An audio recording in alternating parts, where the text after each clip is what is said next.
আসসালামু আলাইকুম ভাই ব্রাদার, কি অবস্থা? আশা করি সব ভালো আছেন। সিএম সবুজ, নর্থ মেসিডোনিয়া, ইউরোপ থেকে বলতে এসি।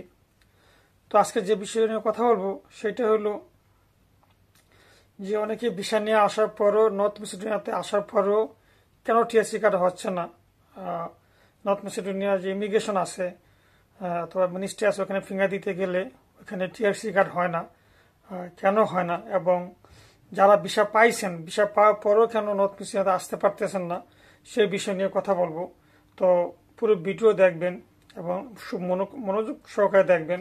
এবং যারা নর্থ মেসিডোনিয়া কেন, ইউরোপের অন্য কোনো দেশে গেল, যেরকম সার্বিয়া, বসনিয়া, আপনি যেই দেশেই যান, তাদেরও এই সমস্যা হইতে পারে। তো নর্থ মেসিডোনিয়াতে এই সমস্যা দেখা দিয়েছে যে বেশি, যে নর্থ মেসিডোনিয়াতে আসার পরও টিএসসি কার্ড হইতেছে না, সেই বিষয় নিয়ে কথা বলবো। তো যারা নতুন তারা অবশ্যই আমার চ্যানেল সাবস্ক্রাইব করে দিবেন। আর সবাই থাকেন আমার সাথে। আজকে যে বিষয় নিয়ে আলোচনা করবো, এটা যারা চিন্তা করছেন আসবেন এবং ভিসা পাইছেন, এই ভিডিওটা সবার জন্য। তো চলে আসি যে নর্থ মেসিডোনিয়াতে আসার পরেও কেন আপনার ফিঙ্গার হচ্ছে না বা আপনার টিএসসি কার্ড হইতেছে না।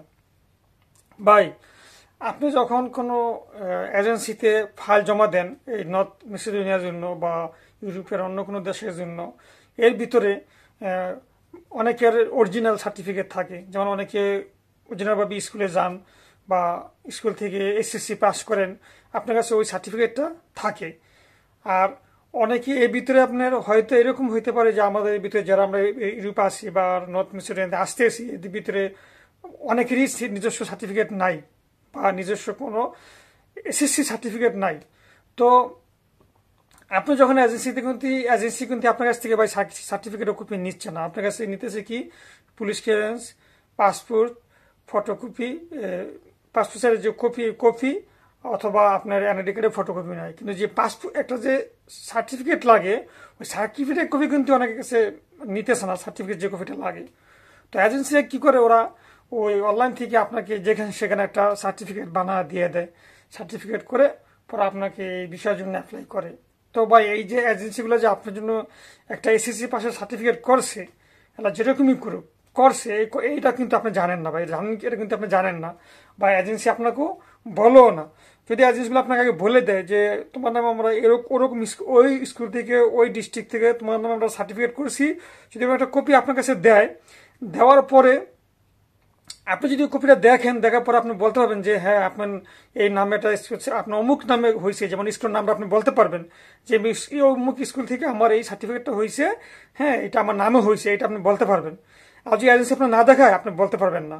তো এখন মেন কাহিনী হচ্ছে এইটা, যে মেন যে সমস্যা, আপনার কাছে সমস্যাতে চলে যাই, যে এই নর্থ মেসিডোনিয়াতে একটা সিটি আছে, প্রিল্যাব প্রিল্যাব একটা সিটি আছে। ওই প্রিল্যাব সিটিতে এরকম ধরা খাইছে ভাই, এই ভুয়া যে সার্টিফিকেট ধরা খাইছে। ধরা খাওয়ার কারণে নেপালি নেপালি নেপালি 10 জনের ভিসা লাগেনি, পুলিশ স্টেশন থেকে যাওয়ার পরে ওদেরকে ঘুরে দিছে, আর বাংলাদেশের 5 জনের। তো এটা কিন্তু কোনো এজেন্সি বলো না বা জানো না, এই খবরটা এখন পর্যন্ত কেউ জানে না। আমি আপনাদের কাছে প্রথম বলতেছি। তো আপনাদের একটা কথা বলি, যে মিডল ইস্ট কান্ট্রিতে দুবাইতে কিন্তু এই কাহিনীগুলো অ্যাভেলেবেল হয়েছিল 2022 সালে, যে ডুপ্লিকেট সার্টিফিকেট দিয়ে ভিসা লাগাইতে লাগতো। কিন্তু এটা কিন্তু কেউ জানতো না এই বিষয়টা, যে এই যে লাস্টে কিন্তু দুবাইতে ভিসা বন্ধ হয়ে গেছিল, কিন্তু এই বিষয়টা কেউ জানতো না দুবাই থেকে, এই জন্য ভিসাটা বন্ধ হয়ে গেছিল। তো যখন ডক্টর ইউনূস সাহেব দুবাইতে আসলেন ভিসা চালু করার জন্য, যখন উনি আসছিলেন, এই সরকার গঠন, উনি যখন সরকার প্রধান উপদেষ্টা হইলেন, হওয়ার পরে যখন দুবাইতে আসছিলেন, তখন উনি দুবাইতে আসার পরে রিকোয়েস্ট করার পরে দেখে যে আমাদের বাংলাদেশির যারা এই 2022-23 সালে দুবাইতে আসছিল, সবার ভুয়া সার্টিফিকেট। তো উনি রিকোয়েস্ট করার পরও কাজ হয়নি, কারণ আমরা লোকেরা বেশি ভুয়াই সার্টিফিকেট দিয়া কাজ করার অভ্যস্ত। সেম সেম কাহিনী হইতে আছে নর্থ মেসিডোনিয়াতে ভাই, যে আপনার নামে যে সার্টিফিকেট হইতে আছে, এটা আপনি নিজেও জানেন না এবং কোন স্কিল থেকে হয়েছে আপনি নিজেও জানেন না। তো কি করছে এখন, এই পিলার যখন এই মিনিস্ট্রিতে ফিঙ্গার দিতে গেছে, ফিঙ্গার দিতে গিয়ে দেখে যে বাঙালি আছে, বাঙালির 5 জন লোকের সার্টিফিকেট একটা স্কুলে এবং 5 জন লোক পাঁচ ডিস্ট্রিক্টের। তখন ওরা প্রশ্ন করলো যে তোরা 5 জন লোক 5 ডিস্ট্রিক্টে, কিন্তু একই স্কুল থেকে তোরা কিভাবে পাস করছো, একই স্কুল থেকে তোরা কিভাবে পাস করলি, এটা কিভাবে সম্ভব? এখন ভাই, যে 5 জন বাঙালি এরা তো জানেই না যে এরা এই স্কুল থেকে এরা সার্টিফিকেট নিচ্ছে, জানেই না, আর এজেন্সিকে থেকে বলেনি, ঠিক আছে। তো ভাই এই জন্য বাংলাদেশের এই এখন বর্তমানে প্রিল্যাব প্রিল্যাব যে সিটি আছে, সিটিতে যদি কারো ভিসা হয়, ঠিক আছে, যদি কেউ সময় এখন ওই কোম্পানিতে যদি ভিসা হয় বা এজেন্সিকে আগেই বলবেন যে আমার নামে কোনো সার্টিফিকেট বানাইছেন কিনা, যদি বানায় থাকেন তাহলে সার্টিফিকেট কপি আমাকে দেন, আমি এটাকে ভালো করে দেখে নিব। কারণ এই যখন আপনি এখানে আসবেন, ইমিগ্রেশন আপনার ঠাস করে প্রশ্ন করবো যে তুমি যে পড়াশোনা করছো, সার্টিফিকেট আছে, তুমি কোন স্কুল থেকে পরীক্ষা দিছো, হ্যাঁ কোন ডিস্ট্রিক্ট থেকে তোমার মানে তুমি পড়াশোনা করছো, তোমার বাসা হয়েছে অমুক ডিস্ট্রিক্টে, তুমি অমুক ডিস্ট্রিক্টে কিভাবে পড়াশোনা করলা, এই প্রশ্নগুলো আপনি করবে ভাই। যদি তখন আপনি দিতে পারেন ভাই, তত আপনার নসিব ভালো ভাই, সমস্যা হবে না। যদি না দিতে পারেন আপনাকে 10 দিন 10 দিন টাইম দিবে। 10 দিন ভিতরে কোম্পানিকে বলবে যে 10 দিনের ভিতরে প্যাকেট কর, 10 দিনের ভিতরে বাংলাদেশে প্যাকেট করো। ভাই 5 বাঙালি ধরা খাইছিল, 10 জন নেপালি। তারপরে ধরা খাওয়ার পরে কি করবে ভাই, কোম্পানিকে বলছে যে 10 দিনের ভিতরে এদেরকে পাঠা দেওয়ার জন্য। তখন কোম্পানি কি করলো, ওদেরকে নোটিশ দিয়ে দিছে যে তোমরা রেডি হো, তোমাদেরকে আমরা পাঠা দিব। এই সময় ভিত্তি কি করছে, 5 জন বাঙালি যে এজেন্সি নিয়ে আসছিল, যে এজেন্সি 5 জন বাঙালি নিয়ে আসছিল, ওই এজেন্সি পরে ওদেরকে সিস্টেম করে ইত্যাদিতে পাঠা দিছে। পয়সা তোমরা ক্যাম্পে থাকিও না, বাইরে চলে যাও, আমরা তোমাদেরকে পাঠা দিব। ওই 5 জনকে ইতালিতে পাঠা দিছিল। আর নেপালি যে 10 জন ছিল, নেপালি 10 জন গ্রিসে চলে গেছে। তো ভাই এখন আপনাদেরকে বলে দিই ভাই, যে এজেন্সিতে ফাইল জমা দিবেন, জমা দেওয়ার পরে এজেন্সি যদি আপনাদের নামে কোনো সার্টিফিকেট করার পরে আপনারা বলবেন যে সার্টিফিকেট যে কপি আছে এটা আমাকে দেন, আমি দেখে নিব আমি কোন স্কুল থেকে পাস করছি, আমার সার্টিফিকেটটা দিয়েছেন। ওই স্কুলের সার্টিফিকেট আপনি ভালো করে দেখে আসবেন। যদি ভাই আপনাকে বাইচান্স প্রশ্ন করে বয়, যদি আপনি যদি না পারেন তাহলে ভাই সমস্যা। আর যারা অরিজিনাল সার্টিফিকেট দিবেন তা তো জানাই আছে ভাই, আপনি কোন জায়গায় সার্টিফিকেট দিয়েছেন, আপনি কোন স্কুল থেকে পড়াশোনা করছেন, পাস করছেন, তাতে সমস্যা নাই। তো ভাই এই যে বিষয়টা আপনাকে বললাম, এটা কিন্তু অনেকে জানে না। তো এই যে কাহিনীগুলো হইতেছে এখন বর্তমানে নর্থ মেসিডোনিয়াতে, যে এজেন্সিগুলো যে এই যে ডুপ্লিকেট আপনার নামে ভিসা করে, তারপর যে এই ইয়া দিয়ে ডুপ্লিকেট যে আপনার সার্টিফিকেট দিয়ে ভিসা করতেছে ভাই, আমার মনে হয় না যে মেসিডোনিয়াতে আগামী কয়েক বছর আগামী বা কিছু মানে আমি জানি না যে ভাই কতদিন আর এই আপনার নর্থ মেসিডোনিয়ার ভিসা হবে বাংলাদেশের।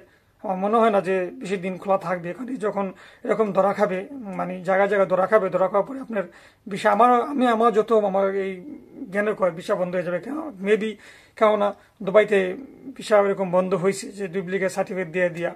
তো আপনারা যখনই আসবেন এজেন্সিকে বলবেন, দেখে আসবেন। তো এই ছিল বিষয়। আর এজেন্সিগুলো বলে না যে এই কাহিনীগুলো হয়, ওরা আপনার নামে সার্টিফিকেট করে এগুলো বলে না, ওরা তো মনে করছে সমস্যা নাই। তো এটা প্লেপ সিটিতে ধরা খাইছে। যদি ভাই অন্য অন্য যেমন স্কোপজি, তারপর আরো অন্যান্য যে সিটিগুলো আছে, যদি এগুলো যদি আরো দুইটা ধরা খায়, তো লাস্টে এরকম কোটিং হবে যে আপনি যখন আসবেন, আপনার নিজস্ব যদি সার্টিফিকেট না থাকে তা আপনি নর্থ মেসিডোনিয়া ঢুকতে পারবেন না, ঠিক আছে। তো আজকে ছিল এই বিষয়। যারা ভিডিওটা দেখছেন অবশ্যই সতর্ক থাকবেন। আর এই জন্যই ভাই যারা ভিসা পাইছেন, নর্থ মেসিডোনিয়া ভিসা যারা পাইছেন, তো তাদের আমার মনে হচ্ছে যে তাদের এই সেম সমস্যা ওরকমই হইতে পারে যে আপনার নামে যখন ভিসা বাই করছে, ঠিক আছে, তো ভিসা বাই করার পরে এখন আর কোম্পানিগুলো লোক নিতেছে না। মেবি ওই কোম্পানিতে আরো 5 জন বাংলাদেশি বাইরের ভিসা হয়েছিল। তো ভিসা হওয়ার পরে যখন দেখছি যেরকম বাঙালি এরকম ওদের ইয়ে ঠিক নাই, ওরা চলে যায়, তারপর নেপালির ইয়ে ঠিক নেই চলে যায়, ওই কোম্পানিতে বাই পরে আরো 5টা ভিসা হয়েছিল বাঙালির, কিন্তু একজন লোক আর কোম্পানি আনেনি। আর কোম্পানি ওই লোকগুলো আর আনবো না, ভিসা ওদের সব ভিসা লাগিয়ে গেছিল, পাসপোর্টে ভিসা লাগছে, সবকিছু হয়েছে, কিন্তু ওরা আজ পর্যন্ত এই নর্থ মেসিডোনিয়াতে আসতে পারেনি। কারণ ওই কোম্পানি পরে বলে দিছে যে আমরা লোক নিব না, তোমাদের বাংলাদেশের লোক থাকে না, তারপর আপনার এই যে সার্টিফিকেটের প্রবলেম, ঠিক আছে, আনার পরে লোক থাকতেছে না, এই জন্য ওই কোম্পানি আর ওই লোক রিসিভ করেনি, 5 জন লোকের রিসিভ করেনি।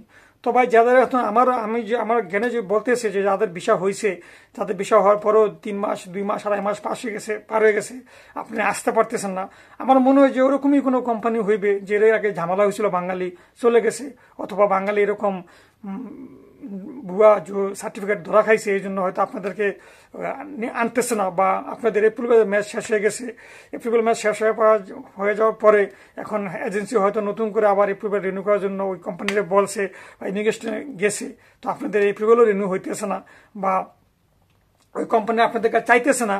তো আমার যত মনে হয় সম্ভব এই জন্যই আপনাদের এই যারা ভিসা পাইছেন তারা এই জন্যই আসতে পারতেছেন না।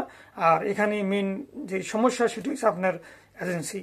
তো আসলে এই বিষয় যে আপনি ভিসা হওয়ার পরও কেন আসতে পারতেছেন না, তো আমারও যেরূপ জ্ঞানে ঢুকতেছে, যে আমি যেরূপ বুঝতেছি, যে এই কারণে আপনাদের এই সমস্যা হইতেছে, যে হাজার হাজার লোক তো সমস্যা না, হয়তো মেবি 5 জন 10 জন 20 জন লোক এরকম হইতেছে যে পেশাব পর আসতেছে না, তাদের মেন সমস্যা হয়েছে এইটা। তো আজকে এই পর্যন্ত ছিল, সবাই ভালো থাকবেন।